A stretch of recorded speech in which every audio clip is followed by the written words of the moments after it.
அடே பிள்ளைங்க எல்லாத்தையும் கிளப்பு, நீயும் கிளம்பு. நம்ம குலசாமி கோயிலில் போய் சாமி கும்பிட்டு வந்துட முடியும். தம்பி, குலதெய்வத்துக்கு சாமி கும்பிட போறீங்கல்ல, என்னையும் கூட்டி போங்க. நானும் குலதெய்வத்துக்கு சாமி கும்பிட வரேன். நைட்டு ஆக்கின பழைய சோறு இருக்கு, ஒழுங்கா அதை சாப்பிட்டு போட்டு ஆடை பற்றிக்கிட்டு போய் ஆடை மேய். நீலாம் குலசாமி கோயிலுக்கு வரலேன்னு யாரும் கவலைப்பட்டாங்களா?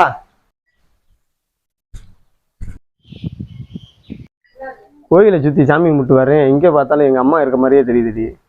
வீட்டில் உங்கள் அம்மாவில் சத்தம் போட்டு வந்தீங்களுங்க, அந்த நினைப்பில் இருக்கிறனால தாங்க உங்களுக்கு அப்படி தெரியுது. முதல்ல நீ அப்படி சொன்ன, இப்போ ரெண்டாவது பார்க்குறேன் எங்கள் அம்மா இருக்க மாதிரியே தெரியுதுடி எனக்கு.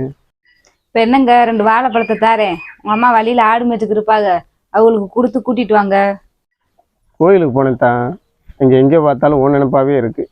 அதுக்கு தான் 2 வாழைப்பழத்தை கொடுத்து ஒன்றையும் கூட்டு போக வந்துட்டான். தம்பி, வாழைப்பழம் எனக்கு தானே, நான் சாப்பிட்லாமா? குலதெய்வமே நான் தாப்பா, குலதெய்வமே நான் தான்.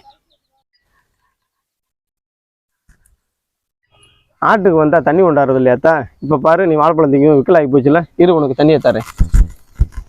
இந்தா. தெய்வமே என்னை மன்னிச்சுக்க. குலசாமியை தேடி நான் எங்கெங்கேயோ போனேன், ஆனால் எங்கள் அம்மா ரூபத்தில் நீ இங்கேயே இருந்திருக்க. நான் இனிமேல் எங்கள் அம்மாவை குலசாமியாகவே கும்பிடுவேன்.